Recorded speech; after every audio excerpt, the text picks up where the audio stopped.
And டீம்பஸ் சேனலை subscribe பண்ணிக்கோங்க. வெறும் கண்களால் பார்க்கக்கூடிய கோள் 5 வகைப்படும். நம்பர் 1 புதன்கோள், மெர்க்குரி பிளானட்.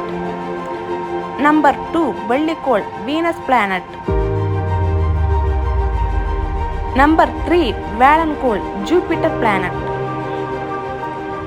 நம்பர் 4 சனிக்கோள், சாட்டர்ன் பிளானட். நம்பர் 5 செவ்வாய்க்கோள், மார்ஸ் பிளானட். இந்த 5 கோள் தான் வெறும் கண்களால் நம்ம பார்க்கக்கூடிய கோள். ஓகேவா ஃப்ரெண்ட்ஸ்? இந்த வீடியோ பிடிச்சிருந்தா லைக் பண்ணுங்க, ஷேர் பண்ணுங்க, கமெண்ட் பண்ணுங்க, சப்ஸ்கிரைப் பண்ணுங்க. தொடர்ந்து நம்ம சேனலுக்கும் சப்போர்ட் கொடுங்க ஃப்ரெண்ட்ஸ். தொடர்ந்து இதே மாதிரி வீடியோ வந்துட்டே இருக்கும். ஓகேவா ஃப்ரெண்ட்ஸ்? பாய்.